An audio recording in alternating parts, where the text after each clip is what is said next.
palabra de Dios. Busquen su Biblia en la primera epístola del apóstol San Pablo a Timoteo, capítulo 4, versículo 1. En este día yo quiero traer un mensaje acerca de la apostasía de los últimos tiempos. La semana pasada estaba predicando el mensaje y sentí un impulso fuerte en mi corazón como parte del mismo hilo del mensaje, hablar sobre esto. Y sé cuando es lo que Dios quiere y es lo que el pueblo necesita saber. Eso lo conoce uno en la relación personal con Dios. No le voy a decir que se me apareció un ángel, ni que Dios me agarró por las orejas, no. Es un impulso interno. Es la palabra que gobierna, que reina, que rige. Es la palabra que está allí. No hay otro pensamiento. Tampoco es una justificación personal o un proyecto, un propósito personal. Es una palabra que salta y se queda y no puede cambiar. La apostasía de los últimos tiempos. Vamos a leer la primera carta del apóstol San Pablo a Timoteo, capítulo 4, versículo 1. Dice así la palabra del Señor con la autoridad del Padre y del Hijo y del Espíritu Santo. Amén. Dice así el apóstol Pablo. Pero el Espíritu, está hablando el Espíritu Santo, dice claramente que en los postreros tiempos, algunos, no todos, algunos apostatarán de la fe, escuchando a espíritus engañadores y a doctrina de demonios. ¿Cuánto alaban al Señor? Pueden tomar su asiento. Pueden tomar su asiento. Amén. Y bueno, ponga su teléfono en avión para que no suenen sus rancheritas y sus contactos cuando nos llamen. Yo no le digo que apaguen el teléfono, porque sería un abuso. Todo el mundo tiene derecho a estar informado y recibir sus informaciones oportunas. Solo trate de que no perturbe la predicación ni al hermano que está al lado. Amén. Así que bueno, teniendo todo allí para que no molestemos. A veces estamos predicando y se escucha un teléfono por allí y entonces no podemos concentrarnos bien. ¿Ok? La apostasía de los últimos tiempos. Y este mensaje está íntimamente relacionado con los últimos dos mensajes que ustedes deberían recordar o debemos recordar todos, porque de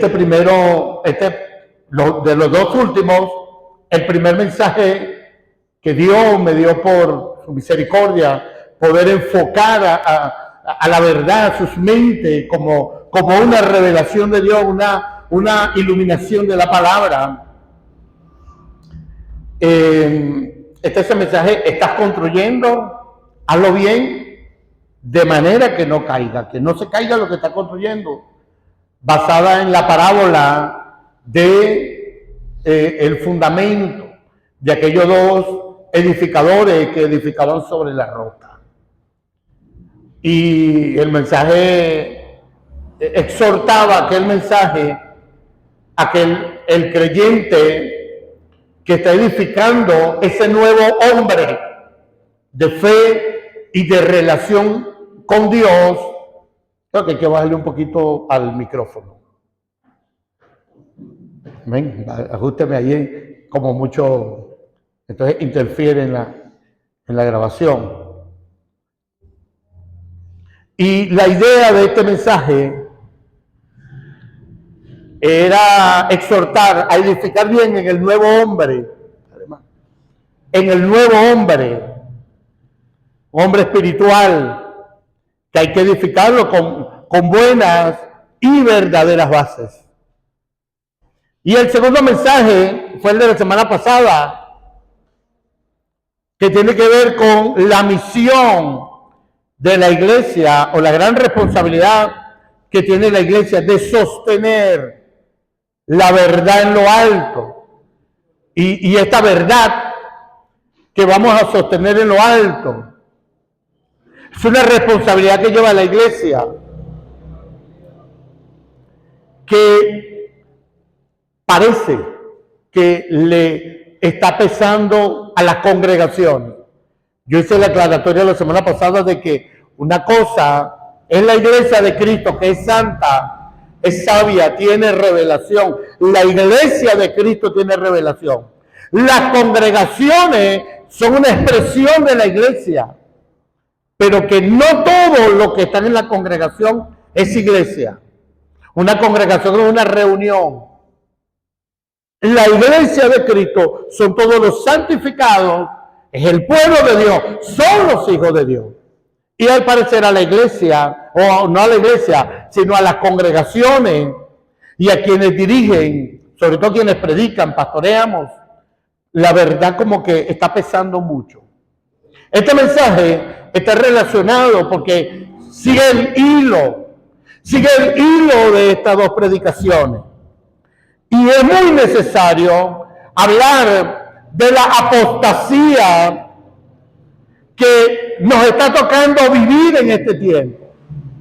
Y aunque el mensaje se llama la apostasía de los últimos tiempos, algunos dirán, ¿qué diferencia hace la apostasía de los últimos tiempos con la apostasía del inicio de los tiempos del cristianismo que ya existía?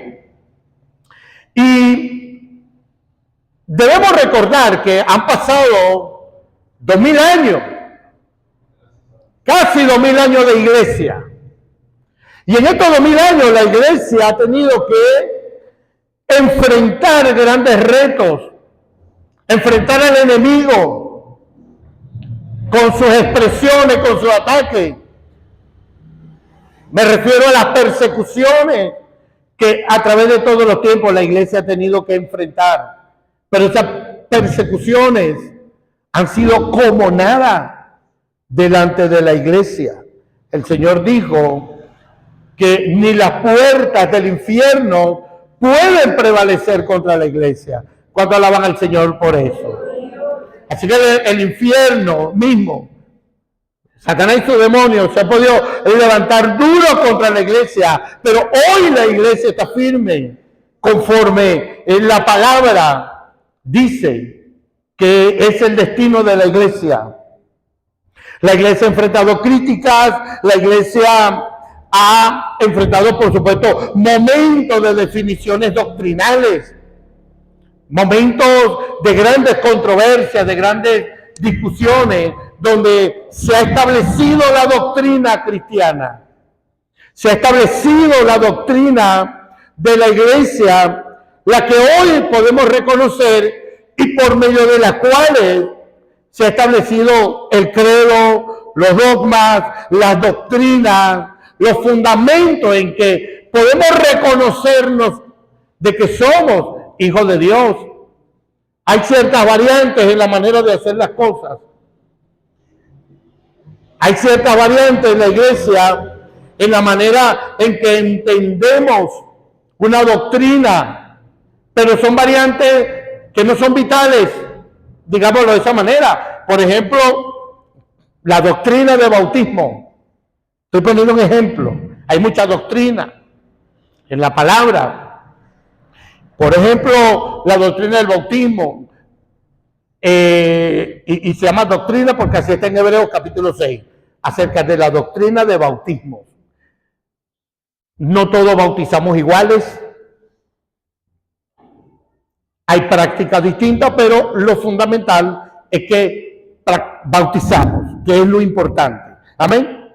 Entonces, y así otras muchas doctrina acerca del arrebatamiento de la iglesia, acerca de la venida del Señor, viene antes o después de la tribulación, etcétera. Pero creemos en la segunda venida del Señor. Entonces, en una doctrina quizás podríamos tener cierta variante, pero a través de la historia, en la iglesia se ha fijado el fundamento doctrinal a través de controversias que ha habido. Y sumado a esto también, la iglesia a través de los tiempos ha tenido que luchar duro en este mundo contra los ataques del ocultismo.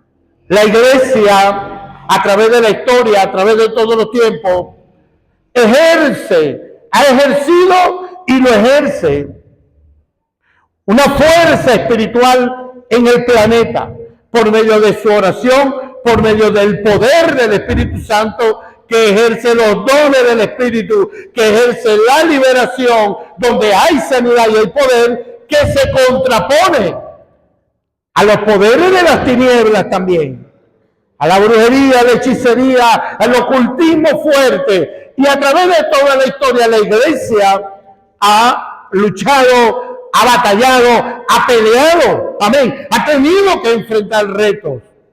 Pero hoy debemos reconocer que hay un reto fuerte que la iglesia no puede pasar por alto. Y es el reto de enfrentar la apostasía de los últimos tiempos. No es algo que le toca al pastor, no es algo que le toca al predicador itinerante que anda por el mundo, es algo de toda la iglesia. ¿Cuántos alaban el nombre de Cristo? Es una batalla, una lucha, un reto en el que toda la iglesia está involucrada. No es algo que usted, iglesia, que está acá, congregación, Emaús, usted puede decir, bueno, gracias a Dios que el pastor sabe. Usted no puede colocar sobre mis hombros esa responsabilidad. Es una responsabilidad que le compete a usted, iglesia. Amén. Porque nosotros hoy estamos enfrentando las advertencias que el Señor nos dio. Amén. Las advertencias que dieron el Señor y los apóstoles que escribieron en su palabra. ¿Sí? Hoy el ataque que tenemos tiene que ver con la apostasía. Y no es nada extraño porque ya el Señor en su palabra lo había previsto, de que lo íbamos a vivir y lo teníamos que enfrentar. De manera que usted y yo tenemos que prepararnos para esto. Entonces, recordemos las palabras del Señor Jesucristo, del apóstol Pedro y también del apóstol Pablo, también el apóstol Juan. Por ejemplo, el Señor Jesucristo dijo lo siguiente, siendo preguntado en Mateo 24, del 4 en adelante, pero a él le preguntaron, ¿qué señales habrán de tu venida y del fin del siglo? Y la respuesta principal del Señor no es terremotos, no fue enfermedades, guerra, no. La respuesta primaria, la primera respuesta que el Señor dio, versículo 4, fue en Mateo 24, 4. Respondiendo Jesús, le dijo, mirad que nadie los engañe. Es la respuesta para los tiempos finales. ¿Qué señales habrán de tu venida y del fin del siglo? Bueno, esta es la señal. Primero, no deje que nadie los engañe. Y aquí viene la señal. Porque vendrán muchos en mi nombre diciendo, yo soy el Cristo, y a muchos engañarán. Es decir, el engaño, más adelante el Señor dice, y vendrán falsos maestros y falsos profetas. Dice más adelante, allí en el capítulo 24. Aparecerán así como estos que dicen, yo soy el Cristo, vengan acá. Es importante que usted sepa, esto lo voy a explicar más adelante, cómo identificar la apostasía en estos tiempos. Pero el Señor dijo que el engaño iba a ser la primera señal de que estábamos en tiempos finales y que debíamos prepararnos, debíamos disponernos a no ser engañados. Mire que nadie los engañe. ¿Cuántos bendicen el nombre del Señor? Mira que nadie los engañe. Luego el apóstol Pedro, hablando de los últimos tiempos, dijo así. Segunda de Pedro 2:1 al 2 dice: pero hubo también falsos profetas entre el pueblo, como habrá entre vosotros. Está hablando del futuro. Como habrá entre vosotros falsos maestros, que introducirán encubiertamente, de forma encubierta. No va a ser algo abierto, no va a ser algo como uno piensa que son los ataques del enemigo. El Señor no está hablando de un enemigo que presenta su cara, de un enemigo que se manifiesta como tal, sino que el ataque, el engaño será encubierto. Entonces dice: pero hubo también entre vosotros, también falsos profetas entre el pueblo, como también habrá entre vosotros falsos maestros, que introducirán encubiertamente herejías destructoras, y aún negarán al Señor que los rescató, atrayendo sobre sí mismo destrucción repentina. Y muchos seguirán sus disoluciones, por causa de los cuales el camino de la verdad será blasfemado. Si eso no se parece a estos tiempos que estamos viviendo, entonces no sé a qué se parece, entonces no sé de qué está hablando el apóstol Pedro, entonces no sabríamos determinar de qué está hablando el apóstol Pedro cuando dice que el camino de la verdad va a ser blasfemado por culpa de personas que se convertirán en falsos maestros y falsos profetas, pero que lo harán e introducirán encubiertamente herejías y falsas enseñanzas destructoras, enseñanzas que van a buscar destruir la vida de iglesias completas, de trastornar iglesias completas. Entendamos eso de esta manera. Ahora, incluyamos las palabras que dijo el apóstol Pablo aquí donde leímos. Claramente el apóstol Pablo lanza esta palabra como una profecía para los últimos tiempos. Primera de Timoteo 4:12 dice el apóstol Pablo: pero el Espíritu dice, está hablando del Espíritu Santo, entonces aquí está el Espíritu profético, está hablando el Espíritu profético del apóstol Pablo. O sea, el Espíritu Santo le está dando revelación futura para los últimos tiempos. El apóstol Pablo dice, pero el Espíritu dice claramente que en los postreros tiempos últimos, algunos apotastarán de la fe, escuchando espíritus engañadores y a doctrinas de demonios, por la hipocresía de mentirosos, que teniendo cauterizada la conciencia, prohibirán cosas o enseñarán cosas. El Espíritu dice claramente que en los postreros tiempos, días, algunos van a apostatar de la fe, escuchando a espíritus engañadores y a doctrinas de demonios. ¿Por medio de qué? Por medio de la hipocresía de mentirosos que van a tener la conciencia cauterizada.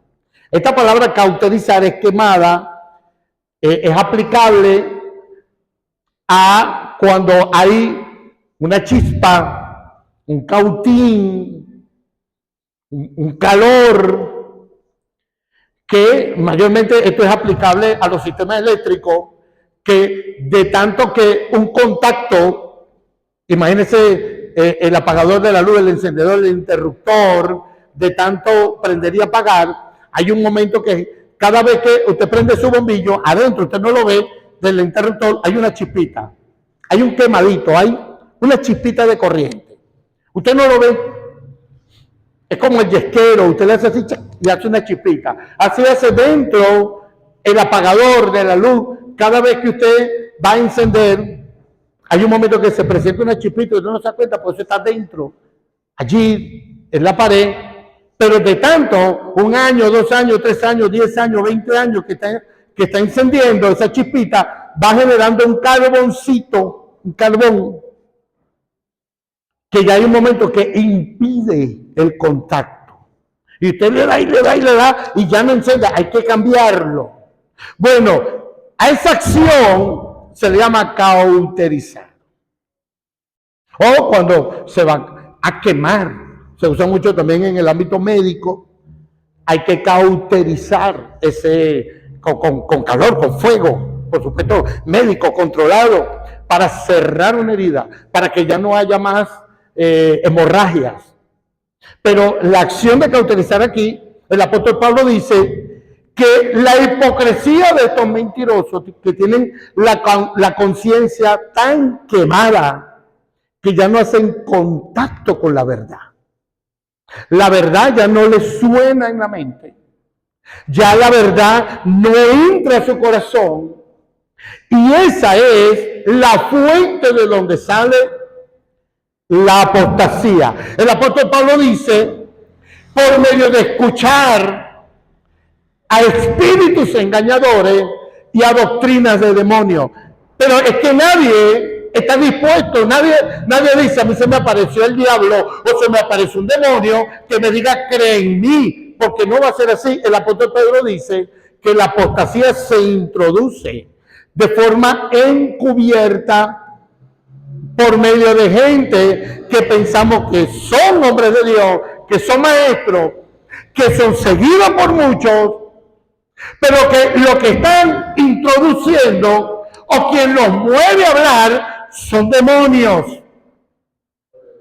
Nadie comería veneno, salvo que se quiera hacer daño, pero si uno ama la vida, siempre tratará de evitar las cosas tóxicas y venenosas.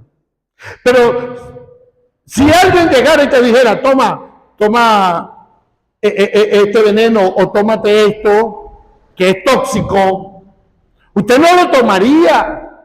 Si alguien quisiera hacerle daño a usted o a mí, si alguien viniera y nos dice, tome esto es cloro, tómeselo, eso es igual que el agua, nadie, ninguno de nosotros conscientemente lo tomaría. Amén. Si alguien quisiera hacernos daño y quisiera darnos una bebida que dañe nuestras vidas, no la tomaríamos, no comeríamos nada que fuese tóxico para nosotros. Pero si alguien quisiera hacernos daño y nosotros le diéramos crédito, credibilidad, y esa persona en una comida echa un poquito de algo, un poquito, y usted no lo sabe, encubiertamente le puede hacer daño. ¿Y por qué lo haría? Porque es alguien en quien confía, es alguien a quien le atrae, pues, que uno acepta, le da credibilidad, le da confianza y te dice sobre una enseñanza bíblica, esto no es así, esto es así.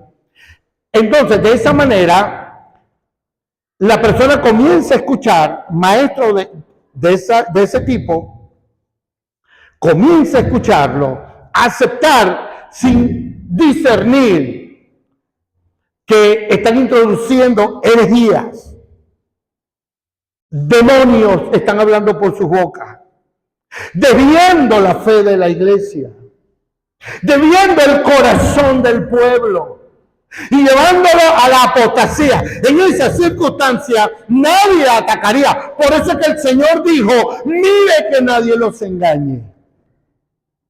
Y esa palabra mirar es la misma palabra que está relacionada todas las veces que el Señor dijo, hay que estar velando. ¿Cuánto bendicen el nombre del Señor? Si una persona se quiere cuidar de la apostasía, tiene que estar velando.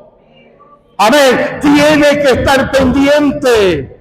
Porque pudiera estar escuchando espíritus engañadores, doctrinas de demonios que están desviando su fe. Y ahorita el enemigo tiene más forma cómo hacer que fluya su fuerza demoníaca, destructora, herética, apóstata contra la iglesia. Las redes sociales son una vía, son como una autopista. Son como cuando en un pueblo el tránsito es lento. Pero cuando, vamos a decir como Boconó, Boconó es una ciudad que se conserva mucho porque su vía de acceso es muy lento. Acceder aquí a Boconó, los caminos son bastante lentos, largos. Para llegar a la ciudad más cercana son 2 horas. Hay que moverse por medio de una troncal. La vía es lenta. Cuando se haga una buena autopista aquí, como la que están proyectadas, una buena autopista en Boconó, por decir la marqueseña, que está en planes, ¿no? Algún día se hará. Boconó va a cambiar. Un viaje de 2 horas serán 30 minutos. Eso va a cambiar totalmente a Boconó. Eso va a ser algo. Y así está haciendo las redes sociales. Se han convertido en una autopista de comunicación. Donde ahorita vuela la información, vuela la comunicación. Y la gente ni siquiera tiene la capacidad de procesar cuánta verdad hay y cuánta mentira hay allí. Poco a poco también se está cauterizando el discernimiento. La mente cristiana se está amarrando, embotando con tanta información. Y entonces el enemigo, por medio de músicas,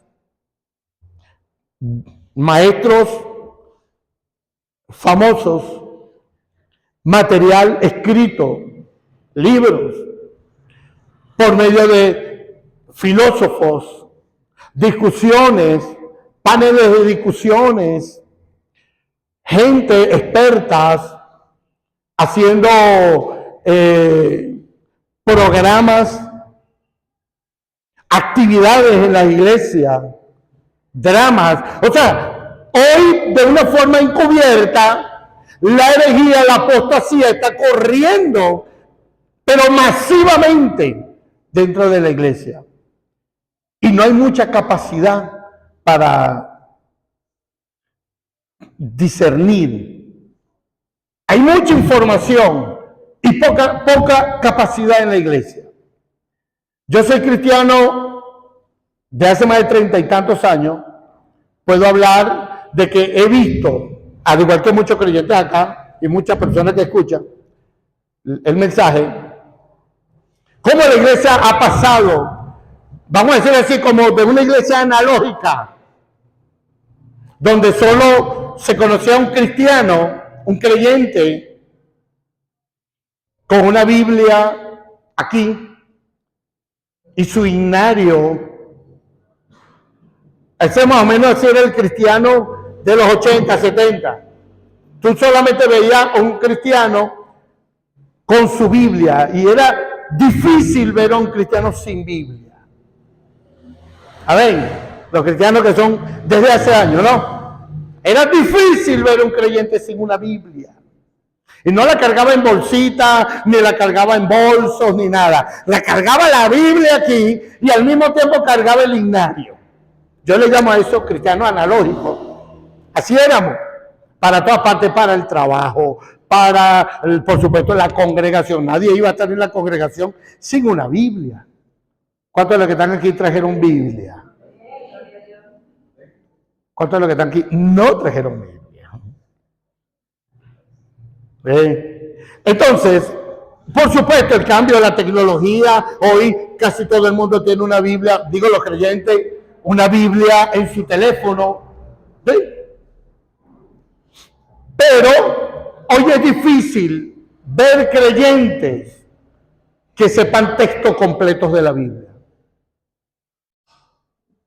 que recuerden versículos bíblicos, claves de la Biblia.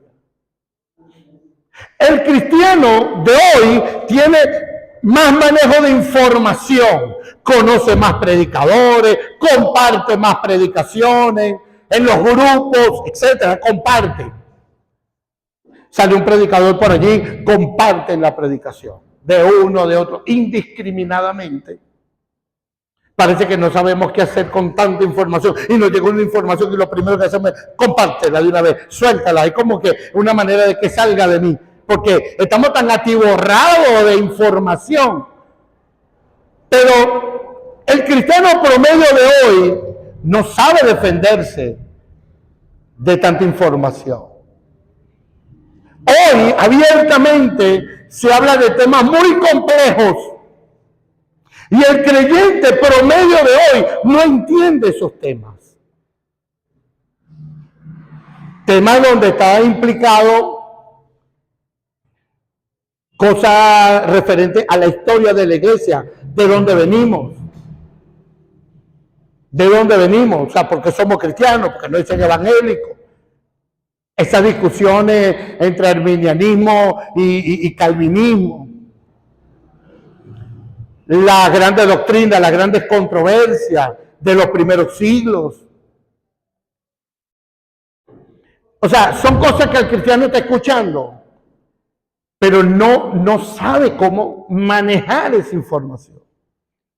O sea, el cristiano de antes, lo que quiero decir, cuando digo que el cristiano de antes era más analógico, el cristiano de antes conocía mucho de Biblia, conocía muy poco de esos temas. Enfrentaba muy poco esos temas. O sea, su vida tenía la mente puesta en las escrituras, conocía la palabra, conocía texto bíblico.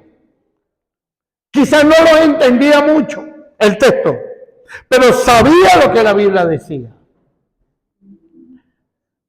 Hoy, pero no lidiaba mucho con ciertos temas teológicos, términos teológicos.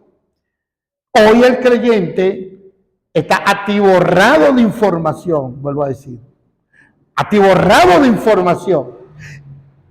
Entonces hoy tenemos una responsabilidad grande como creyente de ver cómo enfrentamos eso.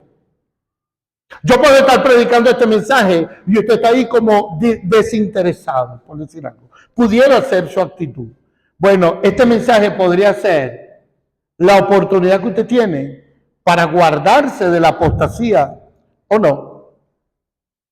Para darle el lugar a lo que el Señor dice en su palabra o agarrar como una aspiradora cualquier cosa que se enseñe, cualquier cosa que se diga.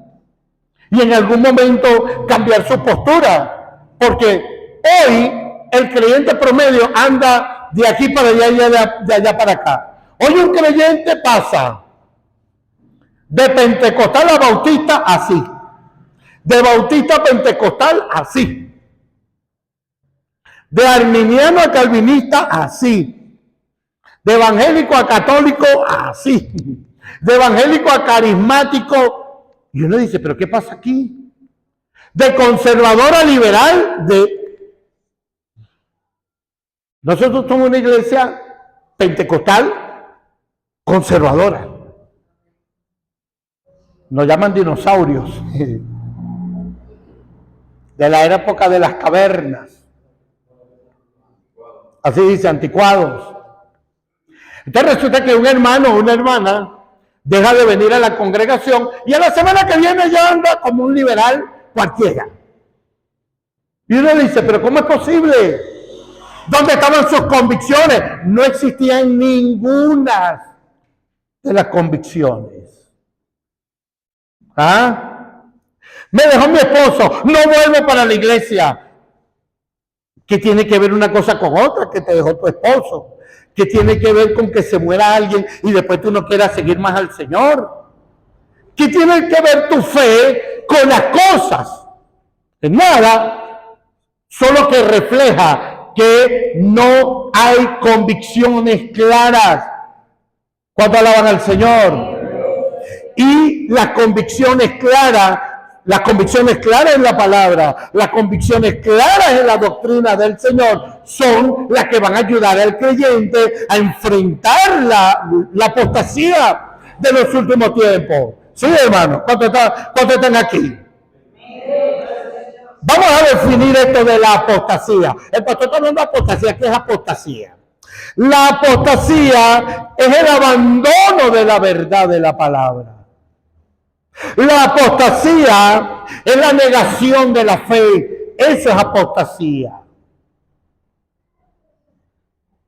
La apostasía es el efecto en que una persona, después de haber conocido la verdad, es que una persona, después de haber entendido la verdad, comienza a negar aquello que entendía que era la verdad, siendo la verdad. ¿Sí? Eso es la apostasía. La apostasía es una infidelidad de un creyente a Dios, a su palabra, al Evangelio de Cristo, a los fundamentos de la palabra. La apostasía es un retroceso en un creyente. ¿Sí? Hay dos palabras en la Biblia, porque esta palabra apostasía aparece solamente 3 veces en la Biblia. La primera palabra que está allí en 2 de Tesalonicenses capítulo 2, versículo 3. La otra, que es la palabra apostatar, que ahí donde leímos 1 Timoteo 4, 1, que el Espíritu dice claramente que algunos apostatarán de la fe, negarán la fe. Y la otra está en el libro de los Hechos, cuando juzgaban a Pablo, que le decía que apostataba de Moisés. El apóstol Pablo era un judío practicante, practicando la ley de Moisés, era un hombre entregado totalmente, dice él, aventajaba a lo de su tiempo en la práctica, en las creencias de la ley de Moisés, pero cuando se convierte a Cristo, el apóstol Pablo abraza la revelación de Jesucristo y abandona las prácticas de la ley de Moisés. ¿Sí? Entonces, el apóstol Pablo fue acusado de apostatar acerca de la ley y la práctica de la ley de Moisés. O sea, el apóstol Pablo ya no enseñaba que había que guardar el sábado, el apóstol Pablo ya no enseñaba que había que circuncidarse, el apóstol Pablo ya no le enseñaba a los gentiles que había que guardar las fiestas de la Pascua y todas las fiestas judías. El apóstol Pablo le enseñaba un fundamento de fe distinto al creyente. Y entonces le comenzaron a llamar apóstata de Moisés. Porque apostatar es abandonar los principios. Ahora, todos nosotros de alguna manera hemos sido apóstatas porque venimos de una religiosidad como Pablo y ahora abrazamos el Evangelio, porque la palabra apostasía no es un término exclusivamente cristiano, es un término usado en el mundo antiguo como una persona que desertaba del cuartel, por ejemplo, un desertor militar. Cuando una persona era militar, estaba enrolado en el ejército, recibió una orden de un superior y no la hacía, no obedecía la orden, se iba de su comando, desertaba, le llamaban apóstata. Era un término muy secular, pero también es aplicable hoy con mayor peligrosidad a un creyente que después de conocer la verdad se convierte en un desertor, y en un desleal del Señor. Entonces, está la palabra apostasía, que es la acción perniciosa de desviarse de la palabra, aplicado al término que el apóstol Pablo usó.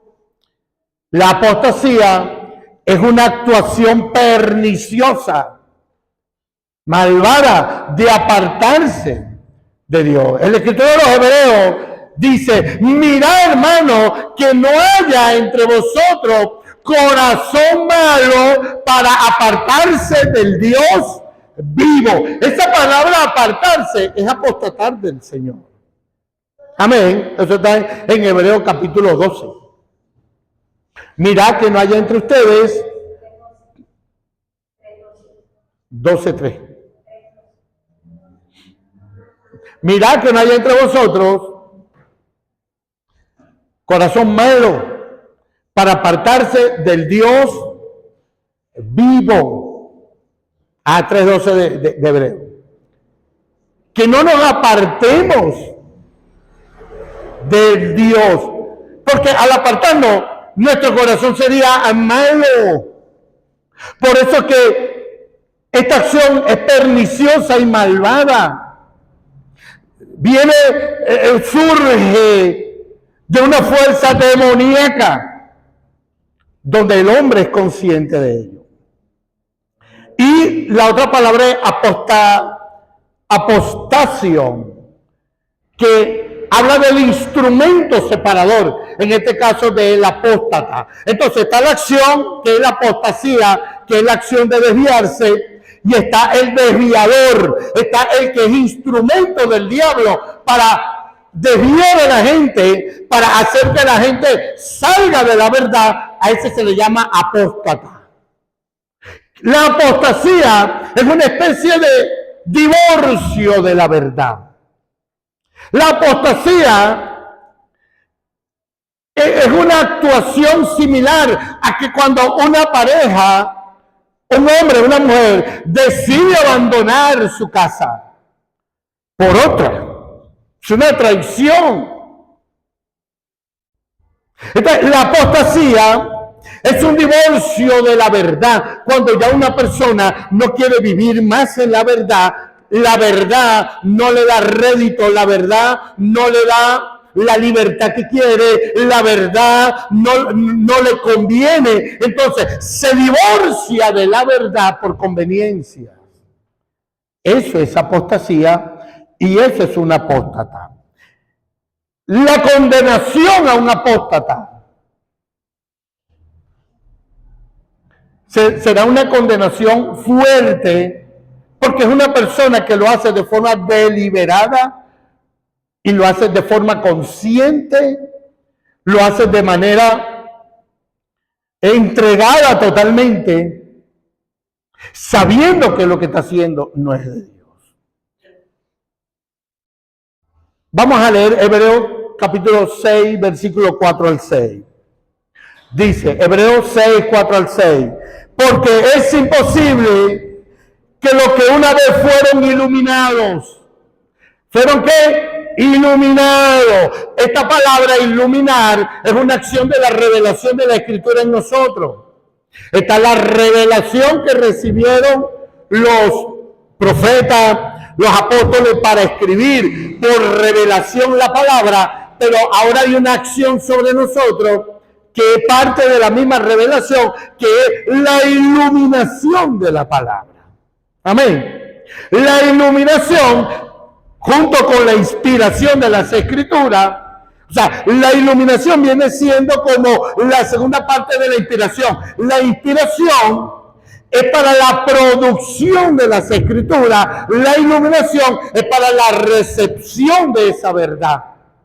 Entonces, el apóstol Pablo dice aquí, el apóstol Pablo no, porque no sabemos si fue Pablo que escribió Hebreo, dice, porque es imposible que lo que una vez fueron iluminados, quiere decir que recibieron la acción de la revelación de la Escritura en iluminación, entendieron la verdad y gustaron del don celestial, la salvación. El don celestial es la salvación. Ese es el don más grande. Ser salvo que se recibe por gracia, amén, como un don de Dios. Y gustaron el don celestial y fueron hechos partícipes del Espíritu Santo. La Biblia dice, el apóstol Pablo dice en 1 Corintios capítulo 6, versículo 15, 14 por allí, 15, dice, el que se une al Señor, un espíritu es con él. Amén. El que se une al Señor, un espíritu es con él. Entonces dice que 16, el 17, fueron partícipes del Espíritu Santo. Quiere decir que el Espíritu Santo operaba en ellos y ellos se movían, vivían en el poder del Espíritu. Miren las tres acciones: que eran creyentes, fueron iluminados, gustaron el don celestial, recibieron la salvación y fueron hechos partícipes del Espíritu Santo. Y asimismo gustaron de la buena palabra de Dios. Gustaron de la buena palabra de Dios. Y los poderes del siglo venidero. Y recayeron. Recayeron. Lo que llamamos caídos. Recayeron porque volvieron atrás. ¿Saben? No es que estaban caídos, sino que se habían levantado y recayeron. Recaer es volver a caer. ¿Estamos claros en eso? Estaban levantados, el Señor los levantó, recayeron. Eso es para aquellos que dicen, la salvación no se pierde. La salvación no se va a perder porque es un don celestial. Se pierde el que la desprecia. Se pierde el que la minimiza. Se pierde el que se olvida de que fue salvo y sigue viviendo como un impío. Aquí dice que recibieron iluminación, aquí dice que gustaron del don celestial, fueron hechos partícipes del Espíritu Santo y recayeron, volvieron atrás, volvieron a caer. Sean otra vez renovados para arrepentimiento, crucificando de nuevo para sí mismo al Hijo de Dios y exponiéndolos a vituperio. Este mensaje es muy instructivo para usted, hermano y hermana. Por eso es que quiero toda su atención, porque cada cosa que estoy diciendo tiene un valor que no tiene que ver con la distracción, tiene que ver con la verdad que debe saber, porque estoy hablando de apostasía. Entonces, estas personas recibieron, según el Escritura de los Hebreos, el entendimiento. Amén.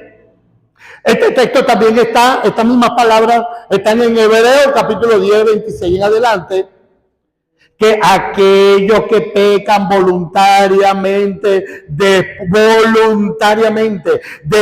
de recibir el conocimiento de la verdad.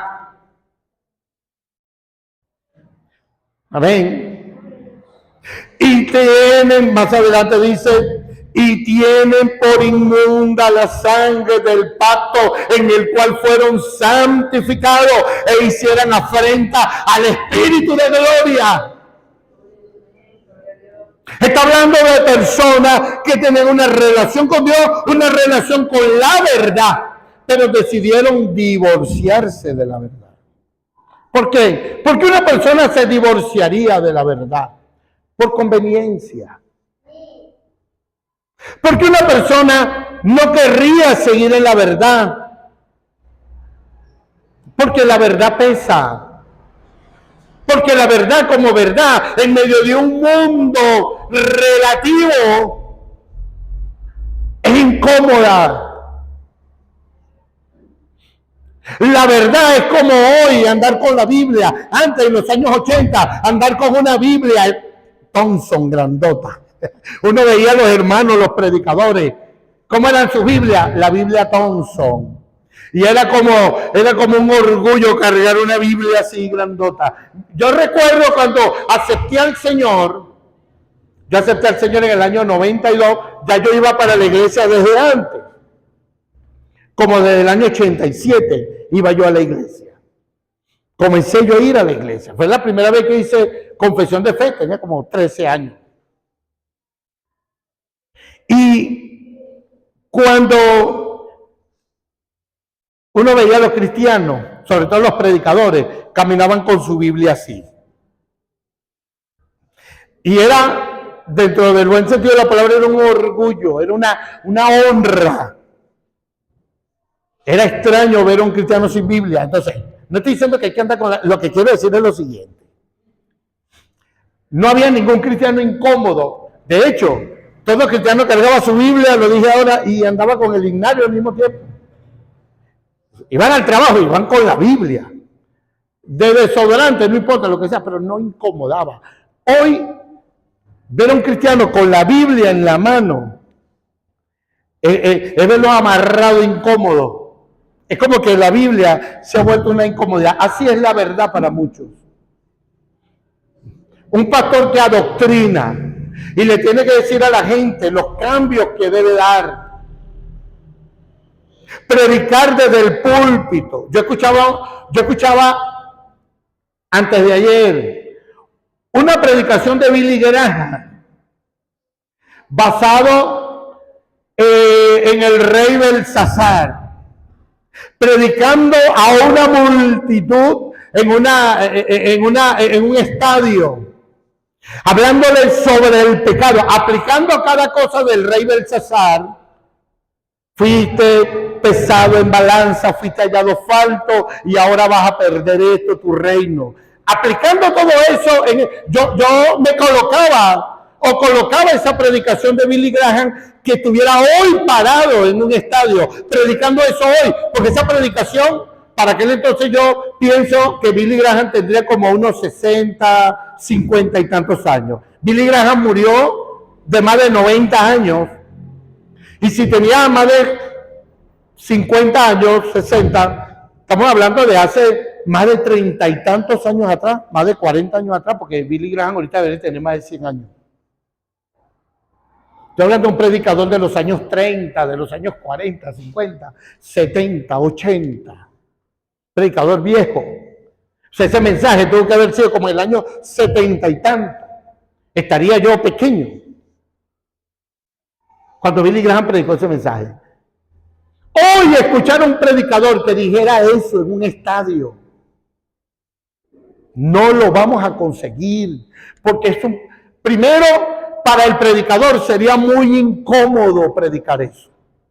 Hoy, ¿cuánto alaban al Señor? Yo ahora el hermano Aniceto escuchó el mensaje, no, hermano Aniceto. Mire, escuchar a un predicador hoy, hablar con el nivel de la verdad que estaba hablando Billy Graham como en el año 70 y tanto, no sé qué año sería ese mensaje. Sería una incomodidad para el predicador hoy. Si quiere fama. Hablarle a la gente del pecado. Hablarle a la gente del arrepentimiento. Eso es algo muy incómodo, es algo muy pesado en este tiempo. Es una razón por la cual mucha gente se divorciaría de la verdad. Porque una persona quisiera ser apóstata en este tiempo.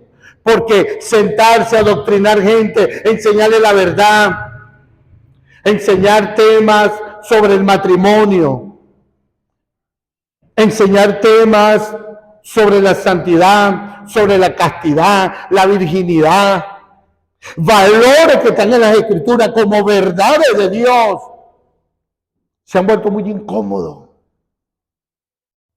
pesados, como una Biblia Thompson para cargarla para arriba y para abajo. ¿Me explico, amados hermanos? La apostasía es un divorcio de la verdad por conveniencia, por deseos personales. Vamos a ver qué dice el apóstol Pedro. Segundo libro de Pedro 2, 20 al 22.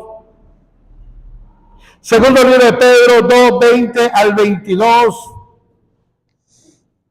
Ciertamente, sabiéndose ellos escapado de las contaminaciones del mundo, por el conocimiento del Señor y Salvador Jesucristo. Es decir, conocieron al Señor y al que los salvó, y por eso se escaparon de la contaminación del mundo. Enredándose otra vez, eso es recaer. Enredándose otra vez en ella, son vencidos. Su postrer estado viene a ser peor que el primero, porque es apóstata. Luego sentencia a Pedro y dice: porque mejor les hubiera sido no haber conocido el camino de la justicia, que después de haberlo conocido, volverse atrás del santo mandamiento que le fue dado. Pero le ha acontecido lo del verdadero proverbio: el perro vuelve a su vómito y la puerca lavada a revolcarse en el cieno. ¿Cómo lo quiere? No, hermano, la salvación no se pierde. Los textos que le he dicho dicen que sí. Porque una persona quisiera divorciarse de la verdad y caer en esto, porque lo dice el apóstol Pablo en la segunda carta a Timoteo, donde leímos al inicio cuando empezamos el servicio. Capítulo 4, 2 Timoteo 1. Oiga lo que Pablo dice para los tiempos que estamos viviendo. Yo quiero que te recuerde, aquí Pablo habla de la venida de Cristo y dice esto. Pero como habla de la venida de Cristo, yo quiero que contextualizar la idea. El apóstol Pablo pensó siempre que él vería la venida del Señor. Pablo dice: nosotros, cuando escribió Tesalonicenses, que fue una de las primeras cartas que escribió, entre todas, Pablo dijo: nosotros los que vivimos, los que hayamos quedado, seremos transformados juntamente con los que murieron, juntamente con ellos, para recibir al Señor en el aire. Amén. Pablo dice nosotros. Nosotros, dice la primera carta de los Corintios, capítulo 15, nosotros seremos transformados. No todos dormiremos, hablando de la muerte, pero todos seremos transformados. Pablo pensaba que él iba a ver la venida del Señor en vida. Pero cuando Pablo está escribiendo, esta es su última carta, lo que se llama la carta póstuma de Pablo, la última. Pablo está preso, está sentenciado a muerte, Pablo sabe que va a morir y entiende que no va a ver la venida del Señor. Entonces vira la mirada, recuerda, todavía piensa que la venida del Señor está muy cerca para su tiempo, y mira a Timoteo, un pastor joven, al cual Pablo dice: yo no voy a ver la venida del Señor, pero Timoteo sí. Entonces le encarga a Timoteo. Le encarga estas palabras a Timoteo, pero Timoteo también murió, no vio la venida del Señor, y ahora la iglesia presente en todos los tiempos, en los tiempos postreros, hoy nos toca a nosotros leer esto, como que si el apóstol Pablo nos está dejando un legado a nosotros. Es decir, al creyente que va a ver la venida del Señor. Y si no somos nosotros, será la generación siguiente y así. Pero esta palabra tiene una vigencia profética que es aplicable para el creyente que esté presente en el momento que el Señor venga. ¿Estamos claros? Entonces vamos a leer ese texto como que somos la iglesia que va a ver la venida del Señor. Porque dentro de ese pensamiento es que Pablo se lo escribió a Timoteo. Dice así: te encarezco delante de Dios y del Señor Jesucristo, que juzgará a los vivos y a los muertos en su manifestación y en su reino. De eso le está hablando. Que prediquen la palabra, que instes a tiempo y fuera de tiempo, es lo que debe ser en los momentos previos a la venida del Señor y a la manifestación de su reino. Es lo que debe hacer la iglesia, el creyente. que prediques la palabra, que instes a tiempo y fuera de tiempo. ¿Qué debe hacer? Redarguye, exhorta, reprende con toda paciencia y doctrina. ¿Qué es lo que debe hacer el pastor Timoteo? ¿O qué es lo que debe hacer el pastor que esté presente a los días previos de la venida del Señor? Redarguir a la gente, exhortarla, reprenderlo con paciencia y con doctrina. La doctrina no es una mera filosofía humana, ni es una ideología humana. La doctrina es revelación de las Escrituras. Amén. Revelación de Dios por medio de la Escritura. Esa es doctrina. La doctrina es una enseñanza extraída de la palabra, de la Escritura, exclusivamente, sistematizada, ordenada, presentada a la iglesia. Esta es la doctrina. Para el tiempo en que estamos viviendo nosotros, la doctrina bíblica está completa. Por eso existe lo que se llama el credo apostólico. ¿Qué creemos? Creemos en un Dios Padre, Hijo, en el Espíritu Santo. 3 personas, pero en esencia un Dios. Creemos en esto, creemos en el arrepentimiento del pecado, creemos en la vida eterna, creemos en la resurrección de los muertos, creemos que Cristo descendió a los abismos, al infierno, que resucitó al tercer día. Creemos que el hombre es salvo por fe, creemos, o sea, lo que se llama el credo, establecido a través de la historia, como una doctrina extraída. Aquí la Biblia, el apóstol Pablo dice, exhorta a los creyentes, previo a la venida del Señor, exhórtalo, repréndelo y redargúyelo con paciencia, pero con doctrina. No dice con amor, háblale del amor de Dios, no, exhórtale con la doctrina. ¿Por qué? Porque hay que mantener a la iglesia ajustada a la verdad, porque el ataque de los últimos tiempos va a ser la apostasía. ¿Estamos entendiendo eso? Y la única manera de repeler y rechazar la apostasía es tener un conocimiento doctrinal firme. Y eso no es un trabajo del pastor, es un trabajo de todo creyente. Amén. De todo creyente. Sigue diciendo el apóstol Pablo. Porque vendrá tiempo, este es el tiempo, cuando no sufrirán la sana doctrina. Ahí está esa palabra que no le gusta mucho, la palabra sana doctrina. Existe la palabra sana doctrina. Amén. Y como dice, vendrá tiempo cuando no sufrirán la sana doctrina. Toda persona que quiera vivir en una doctrina sana, bíblica, va a tener que sufrirla. ¿Cuánto alaban al Señor? Si usted es un creyente, o sea, estoy respondiendo por qué una persona se divorciaría de la verdad. Porque estar en la verdad hay que sufrirla. Hay que estar preparado, hay que enseñar, hay que redarguir, es como todos los días ajustarse el cinturón para que no se le caigan la ropa. Es como abotonarse bien, es como ajustarse bien, cada día mantenerse en la verdad, es como mantener los zapatos bien amarrados para no caerse, para no resbalarse, para no dejar los zapatos botados.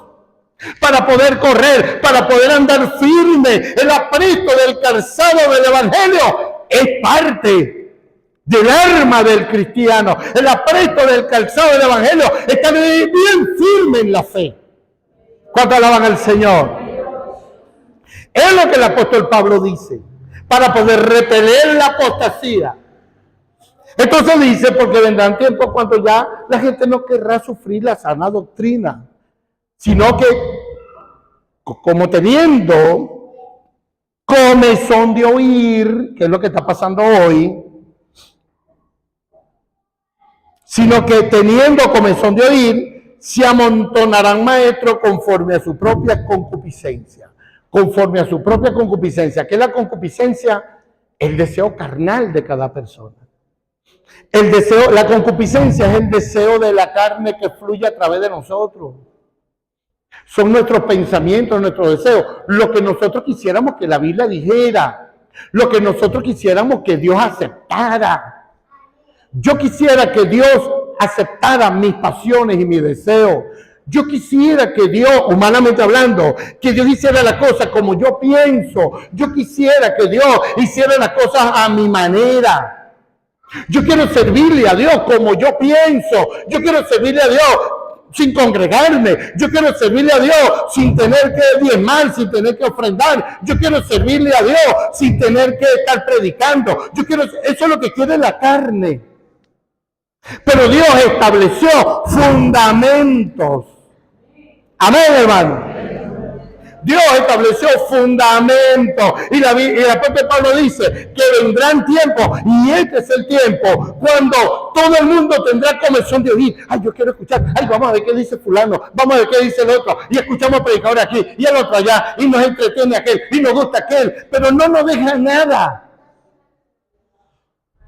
Si nosotros hacemos una evaluación de los últimos predicadores que han venido acá, y yo le pregunto, ¿qué predicó el último predicador que vino aquí?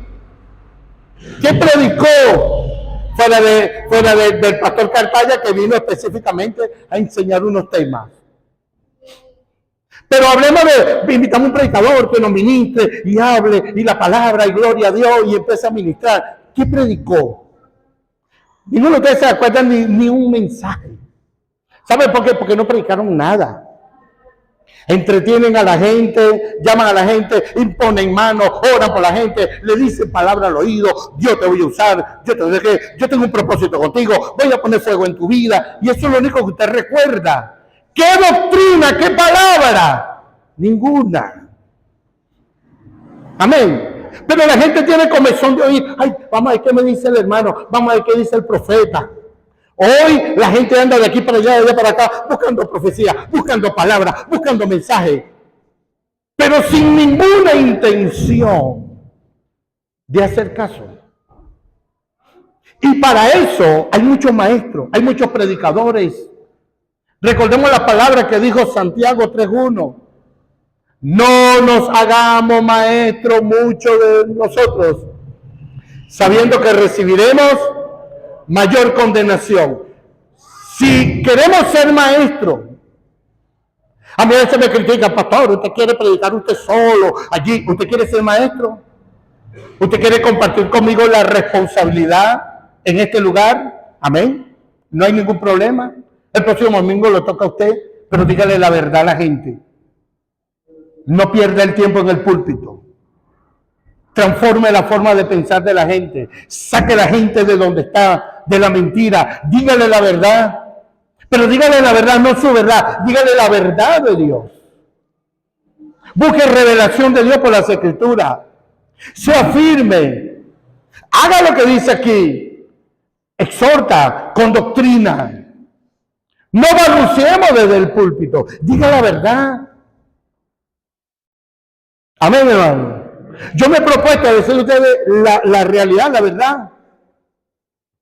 Quizás no soy muy entretenido y no quiero serlo. Quiero decirle la verdad. Si ustedes tuvieran paciencia, digo, pasaremos 3 horas de tantas cosas que debemos saber, 4 horas, 5 horas todo el día. Hablando cosas que son importantísimas para nuestra fe. Pero sé que no lo soportaríamos. Hoy a mí me dice, pastor, yo no puedo escuchar su predicación, usted predica más de 1 hora. Usted se echa 3 horas viendo TikTok. ¿Ven?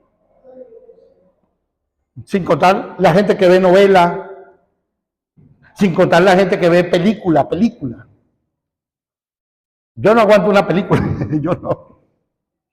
Yo una película ya, a la hora ya estoy dormido. ¿Usted me quiere ver durmiendo? Invítame a ver película. ¿Eh? Usted me quiere ver despierto. Póngame predicadores buenos.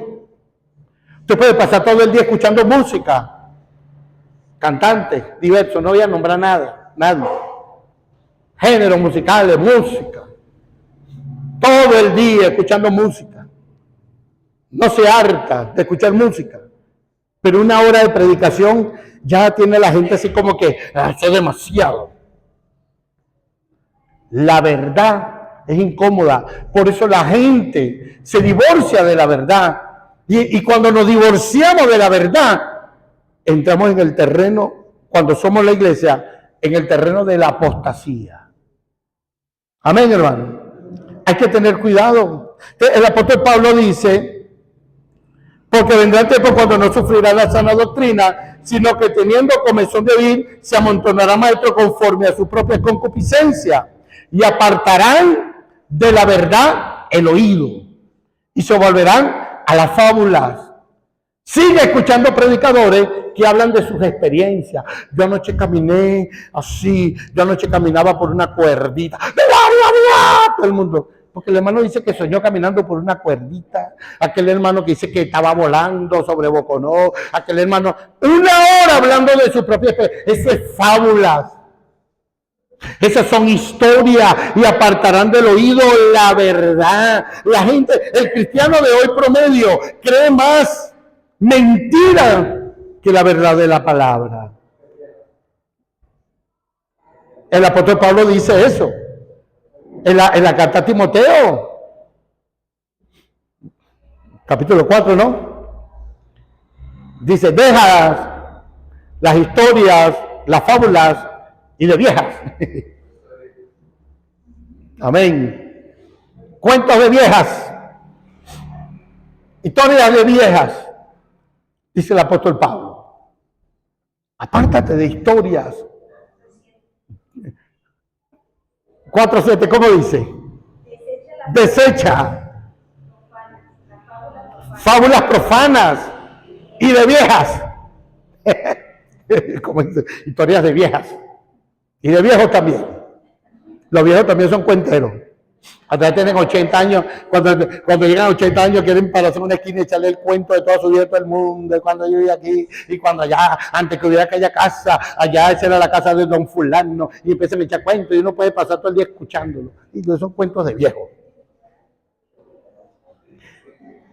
Son bonitos escuchar a una persona. Pero como para afirmar la verdad, no. No apartes tu oído de la verdad. ¿Cuánto alaban al Señor, hermano? Convengamos, hermano, que la iglesia, vamos a decir como la revelación bíblica, lo que está aquí revelado es la verdad. ¿Amén? Tu palabra es verdad. La suma de la palabra de Dios es la verdad. O sea, lo que está aquí es la verdad. Nuestro entendimiento de esa verdad es lo que está en construcción. Voy a decir algo aquí que de repente va a salir y otras personas lo van a escuchar. No sé hasta dónde llegue, pero es cierto. La doctrina bíblica está planteada, está allí. Sin embargo, la comprensión nuestra de ella, la comprensión está en construcción. Entonces, para poder entender esto, quiero pasar por este segundo punto. ¿Cómo identificar las falsas enseñanzas de los últimos tiempos? No le voy a decir qué es falso, sino la clave, 4 claves fundamentales. Lo primero, toda enseñanza, doctrina.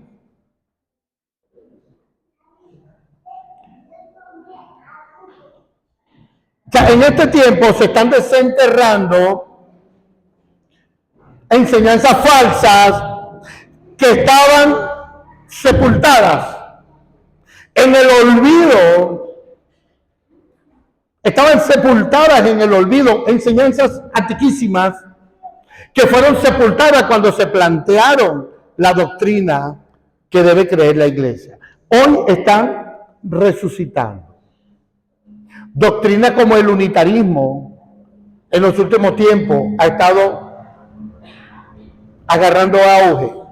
Doctrinas que atacan fundamentos de la Trinidad, doctrinas que hablan contra la deidad de Cristo, doctrinas que hablan contra, y no estoy hablando específicamente ni de los testigos y únicamente del unitarismo. Están saliendo cantidades de creencias acerca de Dios, por lo menos como esa llamada que dijeron ahorita, la cuadridimensión, una cosa que se parece más a las creencias y a la filosofía gnóstica,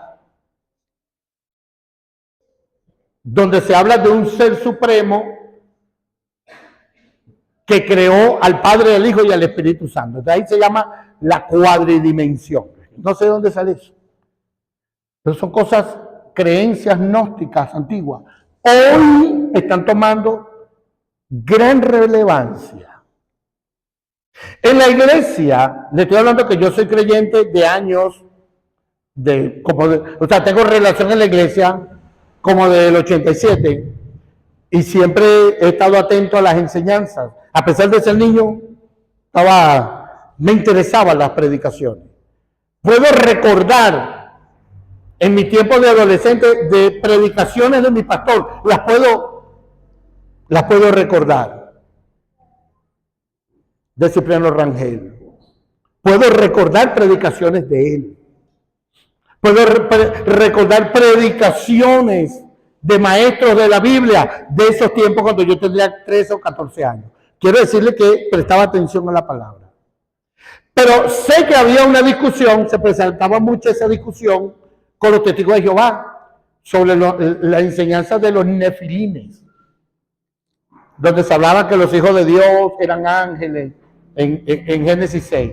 Normalmente, esa era una doctrina muy rechazada en los años 80 y tanto, muy rechazada en los círculos cristianos en general. No existía un maestro de la Biblia en un instituto bíblico que le diera a esa enseñanza ningún tipo de credibilidad, de creer que los hijos de Dios eran ángeles, porque esa era una creencia que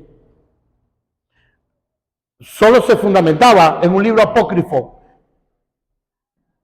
que está escrito en varias versiones del libro de Enoc, que cuando usted lo lee, yo le invito a que lo lea, el libro apócrifo de Enoc, y yo lo leí, donde se presenta la rebelión de unos ángeles tratando de explicar que los hijos de Dios vieron que las hijas de los hombres eran hermosas. Génesis capítulo 6. Eso no era una doctrina evangélica. Eso se tenía como una herejía. Se entendía para aquellos tiempos que los hijos de Dios eran la descendencia de Adán por medio de Set, y punto. La línea santa, punto. No, hoy grandes maestros reconocidos enseñan, predican, te hablan de los nefilines, pero como un fundamento bíblico que de bíblico no tiene nada. Pero como lo dice fulano, como lo dijo, todo el mundo le da credibilidad. Esto se parece a que alguien te quiere envenenar, pero no te va a decir tómate este veneno, sino que te va a dar una arepa, y con el queso, con el jamón, te va a abrir un pan, con la carne molida, con el jamón, con el queso, con el gratinado, le va a tirar unas gotas de cianuro. Encubiertamente te van a meter. Y como uno dice, no, eso es un gran maestro, eso es un gran predicador. Entonces, te vas a comer la falsedad.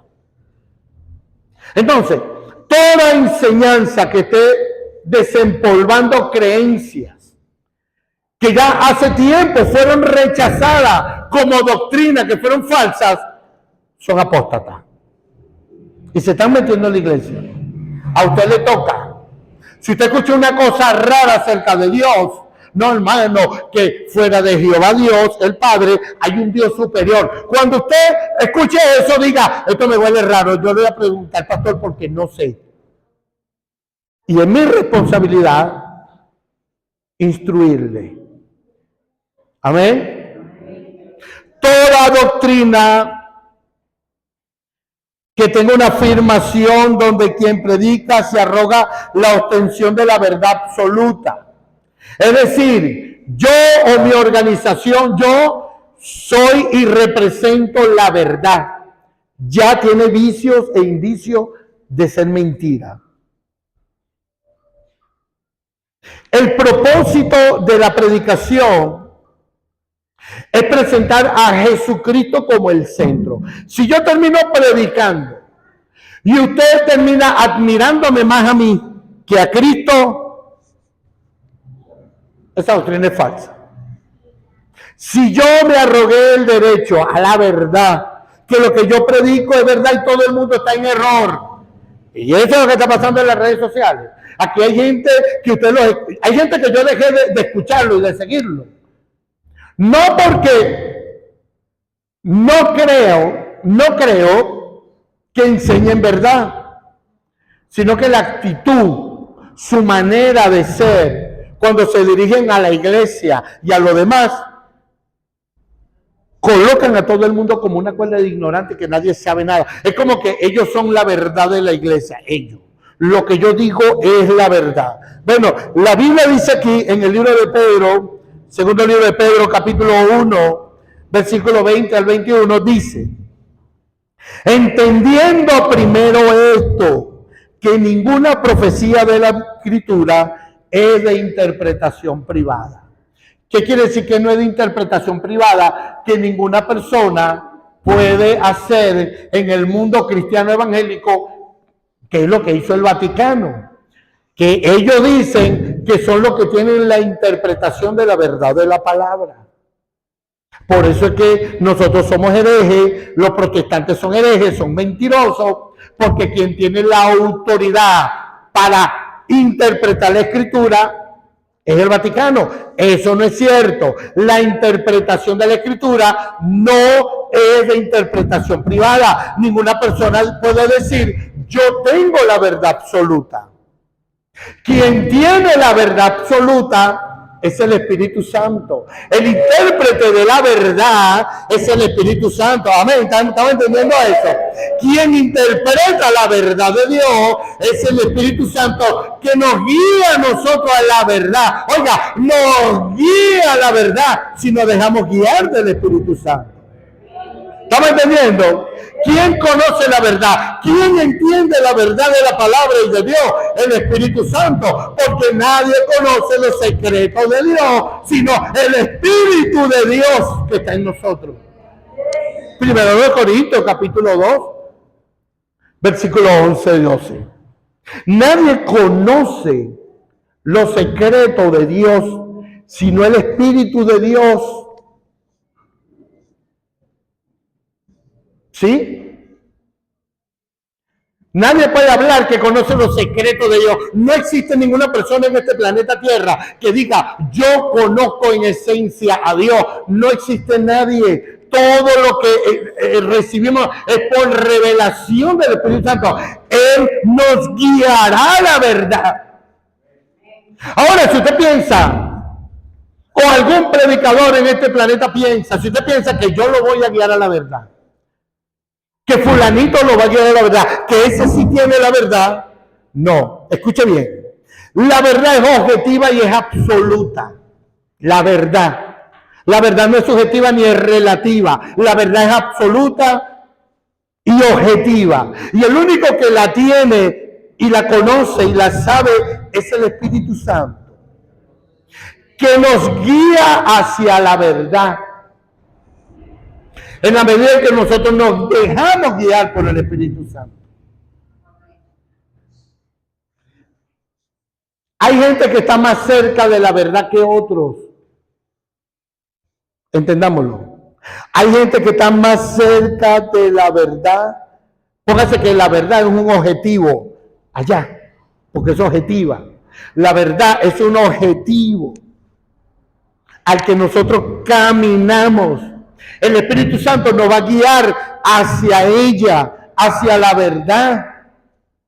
Si nos dejamos guiar, que Él es el que tiene la verdad.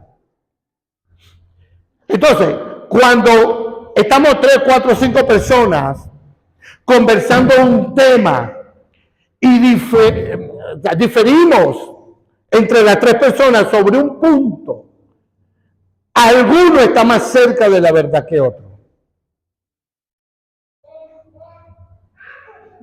Pero quien nos guía y nos empuja más hacia la verdad es el Espíritu Santo. Ahora, si el que está más cerca dice, yo tengo la verdad absoluta, no la tienes. Y mientras más dicen, yo lo he escuchado grandes maestros, o sea, gente que yo mismo respeto, pero cuando hablan con una absolutez, así como yo soy absoluto, ya uno le ve la falsedad y que van por el camino de apóstatas. Porque cuando una persona comienza a creerse que tiene la verdad absoluta, comienza a hablar con una autoridad tal que comienza a desdeñar a los demás, comienza a rechazar a todo el mundo y termina en un engaño personal. Amén. Termina, ninguno de los apóstoles, ni el apóstol Pedro, ni el apóstol Pablo, nunca hablaron en tal tono de creerse. De hecho, el apóstol Pedro fue el que escribió, la escritura no es de interpretación privada. El mismo apóstol Pedro entendió y dijo que no era de interpretación privada. Él era un apóstol y él mismo dijo en la primera carta, no, en la segunda carta 3:15 en adelante, el apóstol Pedro dice que el apóstol Pablo escribiendo sobre las cosas que han de venir, las cuales algunas son difíciles de entender, dice Pedro, reconociendo que el nivel de entendimiento que tenía Pablo sobre esas cosas era superior al que él tenía. Pedro entiende que hubo cosas que Pablo escribió que él no entendía. Amén. Porque él sabía que él no tenía la verdad absoluta. Y el mismo apóstol Pablo, escribiendo sobre muchas de esas verdades y de las revelaciones de Dios, el apóstol Pablo mismo reconoció que habían cosas que eran incomprensibles, difíciles de entender. Eran cosas que, claro, yo le digo porque Dios me empuja. Por ejemplo, cuando él mismo hablaba sobre la venida del Señor, él habló en un tono de cosas que nosotros entendemos que estaba equivocado en ese momento. No estoy hablando de una herejía, estoy diciendo nosotros lo que vivimos, lo que hayamos quedado. El apóstol Pablo pensaba que iba a estar presente, porque el Señor le decía, vengo, breve. El apóstol Pedro mismo pensaba que Juan no iba a morir. Y ahí mismo se hace la anotación. El apóstol Juan dice que todos los discípulos pensaron que Juan no moriría. Y ahí mismo dice Juan, que fue el que crió a los... Pero el Señor no quiso decir que no moriría. Ahí lo dice. Amén. Cuando Pedro le dice al Señor, ¿y qué de este? Y el Señor le dice a Pedro, que si yo quiero que él quede hasta el fin, hasta el final, tú que sígueme tú. Entonces todos los discípulos creyeron y entendieron que Juan no iba a morir. Pero el Señor no había dicho que no iba a morir. Entonces, la comprensión de la verdad no le pertenece a ningún ser humano. Entonces, cuando alguien predica como Emaús es la que tiene la verdad y la luz del mundo se va para el infierno y todas las iglesias se van para el infierno, ya es una herejía y estamos a punto de caer en apostasía. Amén. Así que si usted cree que esta congregación es mejor que las 48 congregaciones que hay aquí en Boconó, se puede convertir en un apóstata. O es la única, si usted cree que es la única, se puede convertir en un apóstata. Usted no puede agarrar una iglesia y decir, no, eso se van para el infierno todito. Eso es el camino de la apostasía. 3. Mensajes centrados en el personalismo.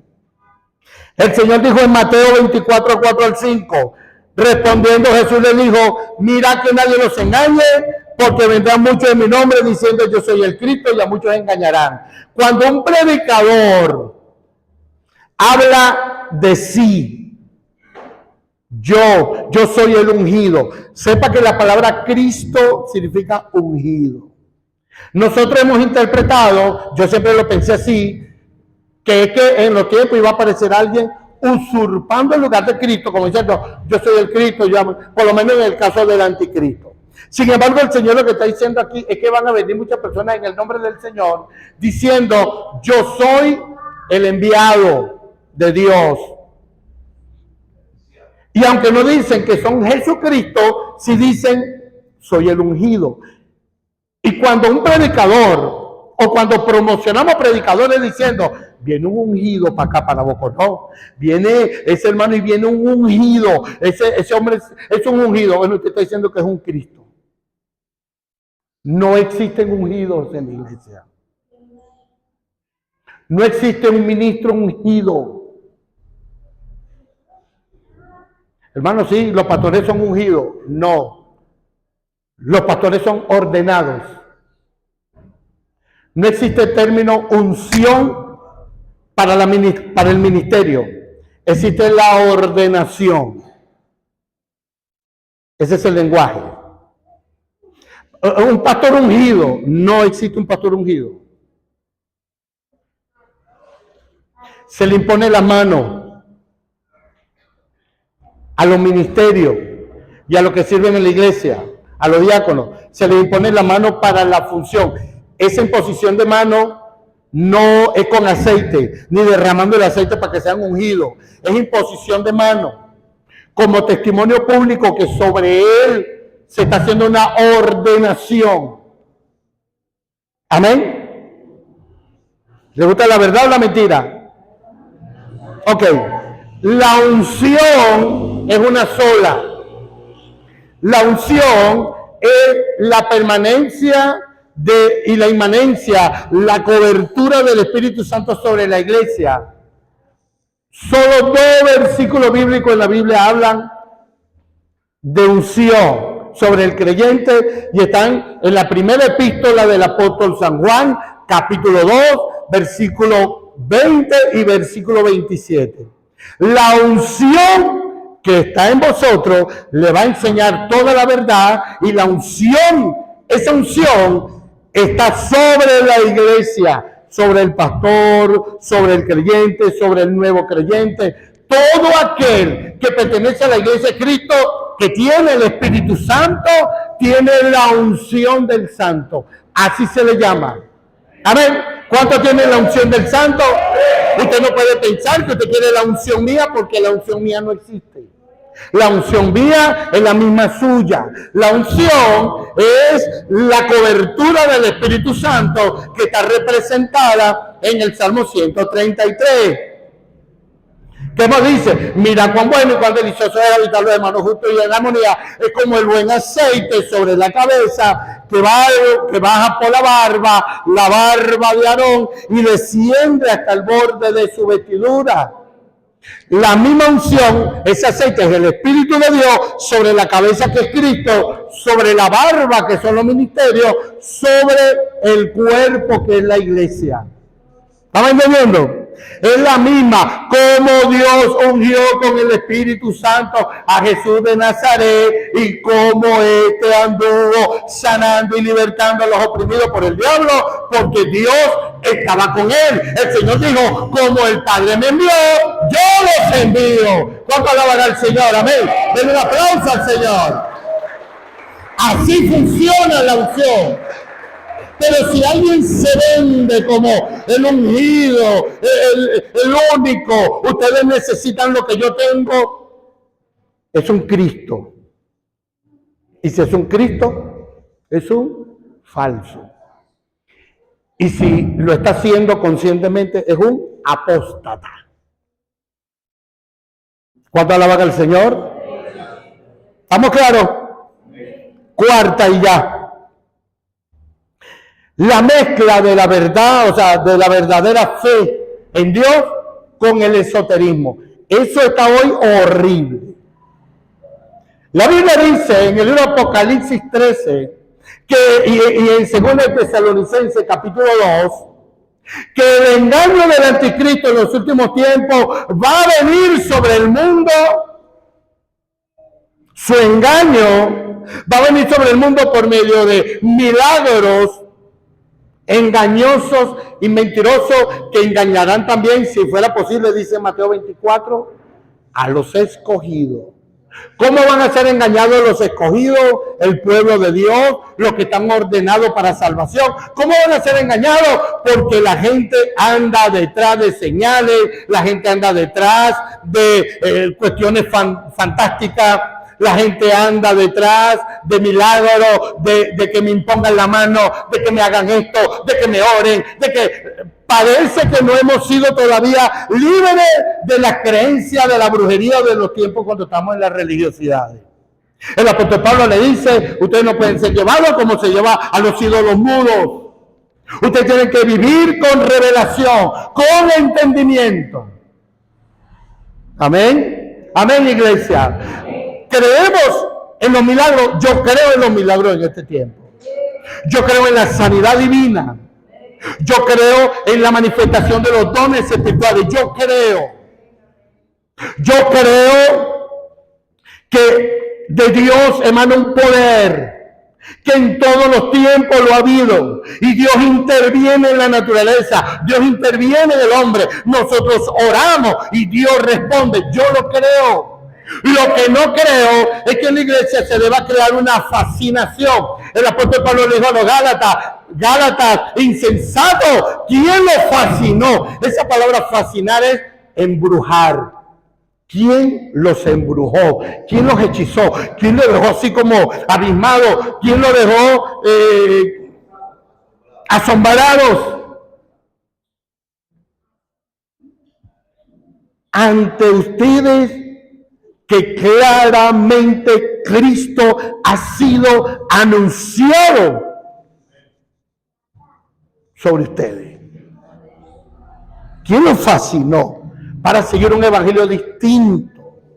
¿Quién los embrujó? ¿Quién los embrujó? Cualquiera. Porque nosotros andamos detrás de milagros, el poder, pero nos aburre la verdad de la palabra. Podemos soportar un predicador que pase 3 horas imponiendo manos, tumbando gente al piso, sin palabra ni nada, pero el culto estuvo poderoso. Pero no sabemos distinguir doctrinalmente la verdad de la mentira. ¿Cuánto alaban al Señor? El poder está en la verdad. Porque la verdad es la que te hace libre. ¿Cuánto alaban al Señor? La verdad es la que te hace libre. Denle un aplauso al Señor, amén. La verdad, hay más poder en la verdad. La verdad te hace libre de la apostasía. La verdad te sana. ¿Sabe qué creo yo en términos del poder de Dios? Que cualquiera de ustedes puede orar por un enfermo, puede orar por usted mismo y el Señor va a actuar.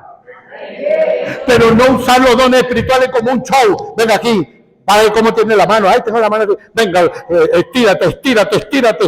Como que si eso fuese una cuerda. Eso no es así. Eso no es así. El poder de Dios no es para crear show ni nada. ¿Cuánto creen que Dios sana?